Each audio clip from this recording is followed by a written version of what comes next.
सबसे पहले तो सभी व्यूअर्स को जय माता दी। जो ये नवरात्रि का फेस्टिवल है ना, ये हम सबके लिए बहुत ही ज्यादा खास होता है। ये वो समय है जब हर भक्त अपने दिल से माता रानी को याद करता है। और आज की जो कहानी है ना, ये एक ऐसे लड़के की है जो कि माता रानी का एक बहुत ही बड़ा चमत्कार देखता है। और ये जो चमत्कार था, ये कोई छोटा मोटा या फिर साधारण चमत्कार नहीं था।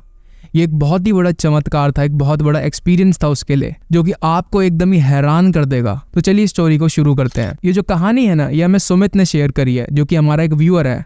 और वो गुड़गांव में ना उसका एक फर्नीचर का स्टोर था, जहाँ पर वो काफ़ी अच्छे रेट्स में फर्नीचर को सेल करता था लोगों को।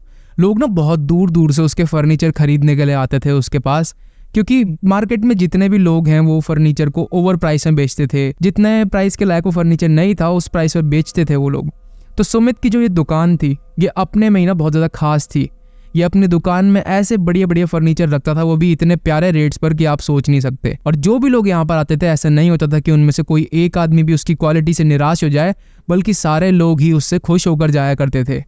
एंड वो माता रानी का बहुत ही बड़ा भक्त था, और जिसकी मॉम थी वही माता रानी को बहुत ज्यादा मानती थी। और ये जो कहानी है, नवरात्रि के टाइम की ही कहानी है, जो कि सुमित के साथ पिछले साल घटी थी। तो एक दिन की बात है, जब सुमित अपने जो उसका फर्नीचर की शॉप थी या फिर जो वेयर हाउस था, वहां से ना द्वारका अपनी मॉम के पास वापस जा रहा था। क्योंकि जो उसकी मॉम थी ना, वो नवरात्रि के आखिरी दिन में, जो नवा दिन होता है जिसमें अष्टमी और नवमी कहते हैं जिसको हम लोग, वो ये चाहती थी कि वहां पर बहुत ही बड़ी पूजा हो एंड बहुत सारी कंजकों को बुलाएं वो लोग, एंड बहुत ही बड़ा सा एक मतलब भंडारा टाइप करें। तो उस दिन ना जो पूजा थी, उसमें पंडित जी ने स्पेशली उसकी मॉम को बोला था कि यहाँ पर आपके बेटे को भी शामिल होना है, क्योंकि जो सुमित के डैड थे वो एक्सपायर हो चुके थे एंड उसका होना वहाँ पर बहुत ही जरूरी था। और नवमी से लगभग 3 दिन पहले की ये बात है, जब सुमित रात के टाइम अपने शोरूम पर काम कर रहा था और उसको अपने एक दोस्त से मिलने भी जाना था।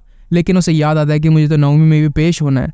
तो वो ना ऐसा करता था कि गुड़गांव में ही रहता था 2-3 दिन के लिए, और वीकेंड्स पर अपने मतलब घर चला जाता था द्वारका की साइड, जहाँ पर उसकी मम्मी रहती थी। अब सुमित को एक उसका दोस्त कॉल करके बुलाता है कि भाई तू मेरे पास आ जा, मेरा मूड आजकल बहुत ज्यादा खराब चल रहा है, मैं बहुत ज्यादा डिप्रेसिंग सा फील कर रहा हूँ। तो सुमित बिना कुछ सोचे समझे अपने वेयर हाउस को क्लोज कर देता है। और अभी टाइम हो रहा था लगभग रात के 8 बज रहे होंगे। सुमित वहां से अपने वेयर हाउस से बाहर निकल जाता है, वो अपनी गाड़ी स्टार्ट करता है एंड चल पड़ता है अपने दोस्त के घर। जब सुमित अपने दोस्त के घर पहुंचता है, तो वो ना उसका दोस्त उसे बहुत ज्यादा उदास लग रहा था। ऐसा लग रहा था बहुत दिनों से उसका दोस्त ना घर से बाहर ही नहीं निकला है। वो जाकर उससे कुछ समझाता है कि भाई तू ये सब क्या कर रहा है, अपना मतलब टाइम जो है उसे अच्छी चीज में इन्वेस्ट कर, तभी तेरा ध्यान इन सब चीजों से हटेगा। ये सब समझाने के बाद वो थोड़ी देर बातचीत करते हैं। और दोस्तों के साथ ऐसा होता है ना कि समय का पता ही नहीं चलता कि कब कितना समय तुम्हें निकल जाएगा, ये तुम्हें पता ही नहीं चलेगा।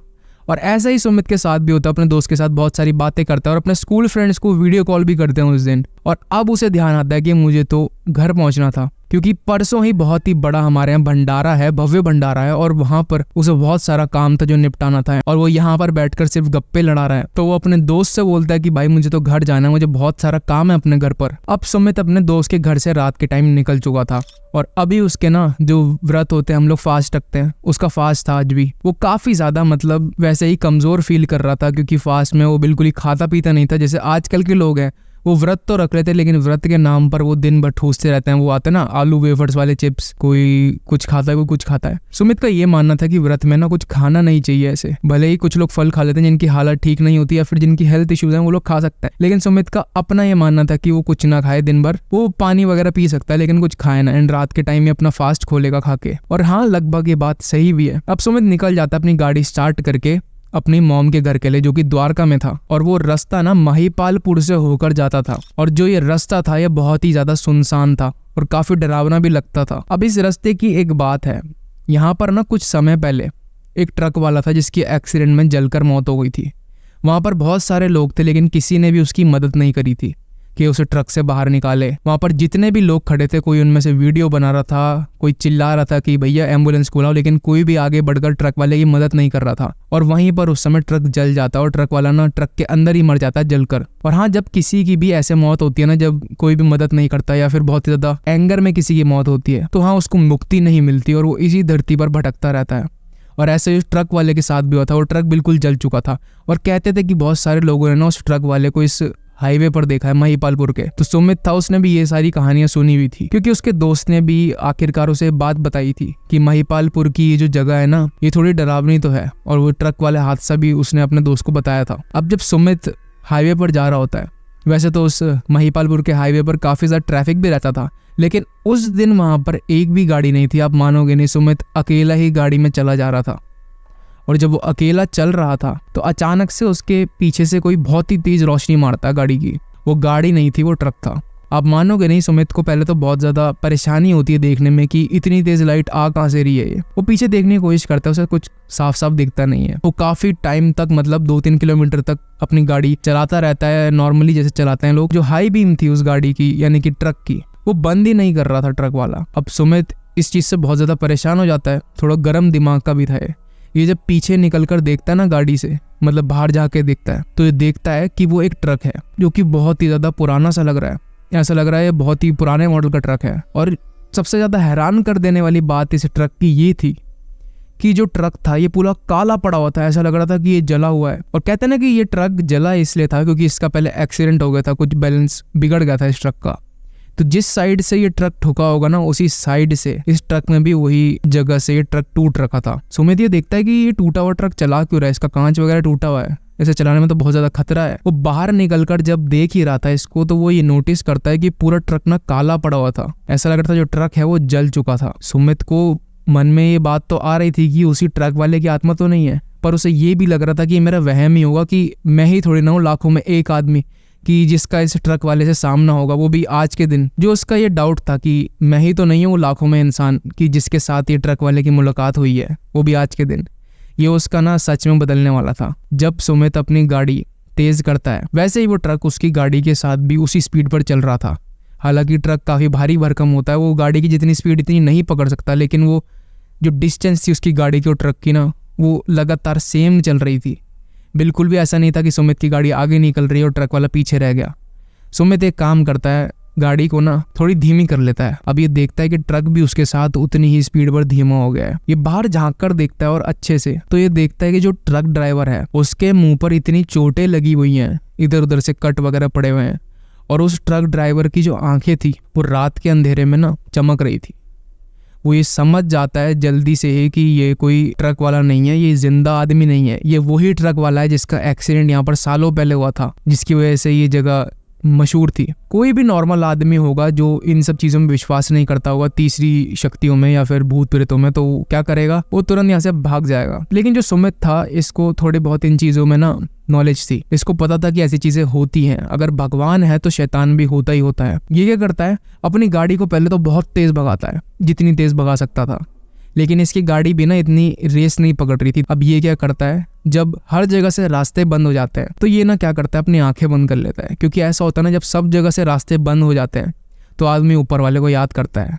और इसने भी बिल्कुल ऐसा ही किया, क्योंकि ये माता रानी का एक भक्त था। इसने अपनी आंखें बंद करी और माता रानी को अपने सच्चे दिल से पुकारा।